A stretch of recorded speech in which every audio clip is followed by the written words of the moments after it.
Good morning and welcome to the Bowling University studios from the International Bowling Campus in Arlington, Texas.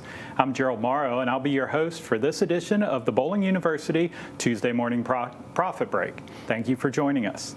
The Tuesday Morning Profit Break is an opportunity for sharing insights on how to grow revenue, reduce cost, and enrich yourself, your team, and your business. Welcome to our new viewers and welcome back to those of you joining us again. Thank you for taking a few minutes out of your busy day. So grab your cup of coffee or your favorite morning beverage and let's get started improving your profitability. Today we welcome back to the show one of our very own members of the team here at the campus, John Karabatsos. This morning, JK, as we like to call him, is going to discuss the importance of creating an alcohol-aware culture in your location. John, thank you so much for joining us today and taking a few minutes out of your busy schedule. My pleasure. Thanks for having me. Good morning, Gerald. Good morning. And good morning to you all out there. So we're going to spend a few minutes talking about something that if you're in this industry, you probably already know. I know you know it. So then the question is, why talk about it? It's one thing to know it. It's another thing to live it, and another thing to create the right kind of culture. And I'm talking about creating that alcohol-aware culture. Again, you know, if you have a liquor license, you know how that important it is to your business. The 2019 industry benchmark survey showed an average of over 20% of the total revenue comes from a bar. That's a big chunk of change. In a lot of cases, if you didn't have a liquor license, many of us couldn't survive without that. So it's critical to your business. Not only is it critical to your business and your bottom line, but it's critical to that guest experience. Guests want to come and have a social drink, have a good time. So it's something that you really, really need and your guests need. But a liquor license is a privilege, and I think it's important that we always remind ourselves of that. It's a privilege to have it, and it comes with a lot of responsibility. Okay, it's a huge responsibility, and it's a social and a legal responsibility that you have for your guests and keeping them safe, for the team members that you employ, your community, and then your overall business. Because if you don't take care of that liquor license and you don't live a alcohol responsible culture, then you risk losing that license or worse. So just a few things. Okay, serving alcohol in a legal and responsible manner, it means it's pretty basic, it's pretty intuitive, but it's good to reinforce it constantly. And again, part of that culture means that you're going to live it every day, you're going to teach it every day, you're going to train it, and you're going to teach your employees to feel the same way about it, and always keep an open eye to making sure that we're living that. So really, it just means ensuring that your guests are drinking in a socially responsible manner. You don't want anybody over-consuming, because when that happens, then bad things can happen. Okay, so over-consumption is going to result in somebody getting hurt or worse. And it isn't just about people that drink and drive. It's about people that over-drink, okay, because a lot of injury and heartaches can happen when people drink too much. Underage drinking goes without saying. I'm going to say it anyway. You've got to stop underage drinking, okay, and there's a lot of mechanisms you have in your control to help do that. Villages and towns and states will come in and they'll check you. They'll ID check you. And if you get on the list as somebody that's not checking IDs, then that's not a good thing. Say it like. So you want to protect your team members as well, and your business from liability claims and legal action. If something should happen, they're going to come after your business and any staff members potentially too. So the law requires that you take reasonable efforts to prevent overconsumption. And exactly what is that is often the question. If you don't do it, let's just talk about what happens if you don't do it. If you don't prove that you can provide reasonable efforts, then a whole bunch of bad things can happen to you. The server who knowingly served a minor could get terminated, especially if they violated your policy. They should get terminated. Okay, you could get bad publicity from that, which is going to hurt your overall business. You could get fined. Your team member could get fined. I remember a story when I worked for another company where the CEO of the company, or the division president, had the local police force come to him and serve him because one of the locations served a minor. So that was not a pretty sight for that man or that center that happened to. So there's a possibility of criminal citations if something bad should happen. Lawsuits, like I mentioned, you could lose your liquor license. And then if you have multiple units, it could impact more than just that one location. your business could close. If you get sued or if you lose your liquor license, your business could close, and a lot of people would be out of a job, and you'd be out of a livelihood. And then ultimately, it could lead to a loss of life, which is the worst thing. So exactly then, what is a reasonable effort? Okay, there's a lot of things you can do. First thing you have to know and be aware of is what are the local regulations. So always stay in touch with the local authorities, be it the village, the city, the town, the state, whatever it is. Find out what those rules and regulations are. They are there to help you.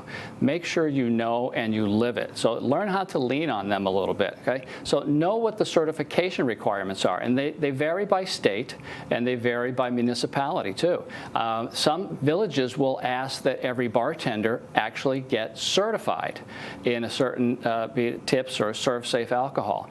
Some states will ask that. You have to find out what it is they need and how often they need it, and make sure that you do it. Okay, so train all your staff in alcohol awareness, not just those that are serving alcohol. Train everybody.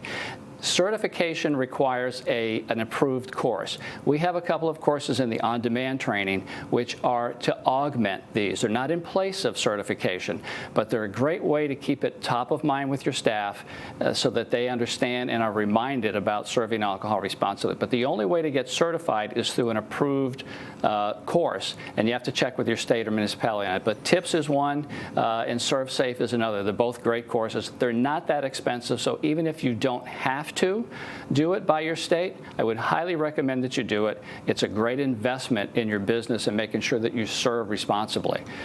Okay, another thing is to make sure you're giving your staff the proper tools so that they can do their job. Okay, one thing would be an ID checking guide. You can usually get an ID checking guide for no cost from your beer distributor. So check with your distributor, see if they have it. And what an ID checking guide is, if you're not familiar with it, it's a booklet that contains all 50 states and Canada. It'll have military licenses and such, so that your staff has a way to compare what that ID is to make sure that it's legit. And if it's not legit, they shouldn't serve it. They shouldn't serve that person until they provide legitimate ID that they're comfortable with. So an ID checking guide is one way. There's also electronic ones now that takes all the fuss out of it. You put it in there, you scans it, it reads it, it tells you if it's a real ID, and you just have to make sure it's the real person that's there. They're not that costly. Again, it is a little bit of an expense, but it's an investment in your business and in your staff and the safety of your community. And then make sure that your staff, when they get certified, you keep the copies of those certifications in case the liquor license authorities will come in to find out if your staff has been trained. Just put a copy in their file, okay? Management support is something that is crucial and it's critical. Once you set your guidelines on what the expectation is for your bartenders and your servers, you have to support them. And by that I mean, if you have a bartender or a server that has cut somebody off, based on policies or based on their gut feel that this person has drank too much, the worst thing you can do is go in and override that bartender or that server. You have to back up your staff. They are acting in your best interest. The moment that you don't back them up, just think about what that's going to do. They're going to back off and they're going to let it happen. So, and then you're all going to pay in the end, unfortunately. Okay, so by that, you have to have clear policies and procedures. I would encourage you all to have an alcohol service policy. There is one in the on-demand training that's a sample for you that you can customize for your center. But what that is, it's a policy that your center dictates to your staff. What's the age that you want to ask an ID? Do you want to ask everybody for an ID if they look to be under 30? Whatever it is, what's your last call policy? What are these things? You have to spell it out in writing, and at the end of that, make sure that they sign it, saying they understand it. You give them a copy, and you keep a copy in your file. Okay, that is a great way to show reasonable efforts, by having an actual policy in your center and ensuring your staff sticks with it and performs it. And if there isn't, if they don't do it, then there has to be a consequence, and that should also be in your policy. It's a very, very important part of it. Part of the policy, too, could be they have to be tip certified or serve safe or whatever it's going to be. Spell it out. It's got to be black and white, because it's a very, very big responsibility for your center. Okay, so, and finally, again, keeping alcohol awareness top of mind isn't just something that I know, okay, I'm going to deal with it. You have to live it. You have to train it right away. It's going to be part of your new hire packages when they come in, and so that they know it's important and they know why it's important, because you play a very big role in your community, and it's important for you to keep them safe and run a fun business. Gerald? Oh man, JK, that's a ton of information you packed in there, and it's definitely serving alcohol is definitely takes a lot of responsibility. So when you're talking about, I noticed when you were going through there and you were talking about team members and training. So should I just focus on training the people that serve alcohol, or should I try to train everybody on my staff, even those that may not serve it, but they may be down on the lanes and things like that? Absolutely train everybody. That's a great question, because if you think about our business, and usually it's a very big footprint. The bar might be at one side or one end of the center, and if your server or your bartender doesn't have eyes on everybody, and so you need to have your whole staff involved, understanding what to look for, be it underage drinking, somebody that's over consuming. Not that you're going to take a CSR, a porter, and have them intervene. What you're going to do is put eyes on it so that they know to go to that supervisor or that manager and say, hey, there's something down there that doesn't look right. And then the manager can then react to it. But you need all hands on deck for something like this. And something as simple as, a pitcher of beer goes down to a lane, who's watching that? So absolutely all hands, everybody should be trained in alcohol awareness. There's two different levels. Again, with the on-demand training, there's a course for those that don't serve, just to teach them a little bit about what to look for. And then there's the course for those that do serve, which gets much more in depth. So that's good. Everybody should be trained, absolutely. So everybody needs to be trained. We've got more eyes out there to kind of help prevent underage drinking and things like that happening. So our members have so much on their plate right now. What's probably the best time, or how should I get this training process started? When's the best time to really train a team member? The best time is now. Is when you hire them, it has to start right from the hire, before they even get behind the bar or start serving, or they get out on the lanes or behind the, whatever it is. That's going to be part of your hiring process.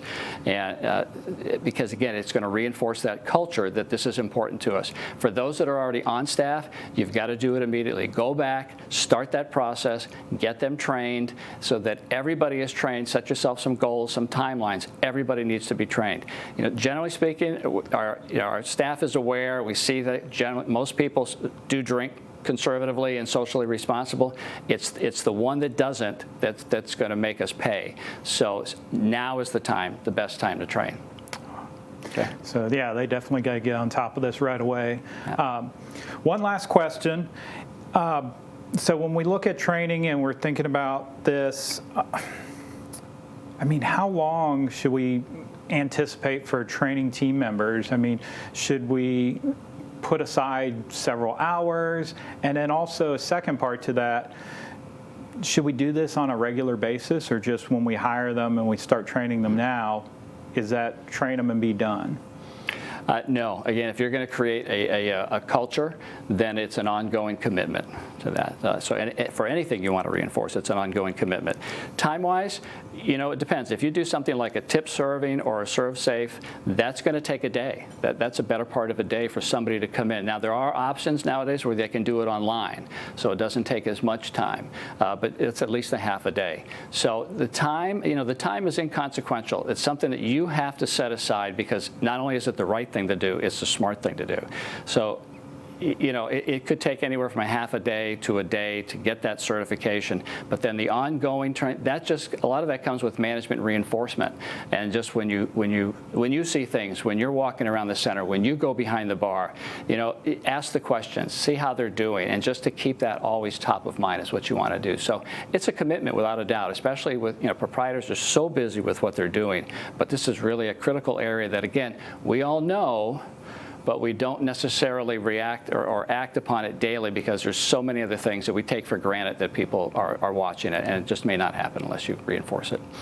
Thanks, JK. This was definitely an important topic, and a lot of responsibility there, but I think this will definitely help our members make sure they're serving responsibly. So thanks for joining us today. So I would like to remind all of you that if you'd like more information or have team members that would benefit from understanding this topic, we have 2 great 30-minute courses, part of the on-demand program, as JK mentioned, at bowlinguniversity.net. We have one for servers and managers and another one that's for all your staff members so you can get more eyes on the lanes. As we wrap up another edition of the Tuesday Morning Profit Break, remember that when your focus is on growing people, people will grow your business. We look forward to seeing you next week at 10:15 Eastern for another great episode of the Tuesday Morning Profit Break. If you have any questions about today's show or would like additional information, you can reach us at any time at education@bpaa.com. Also, you and your team can watch any of our episodes 24/7 by visiting bowlinguniversity.net. Until then, I'm Gerald Morrow, and do for one what you wish you could do for everyone. See you next week.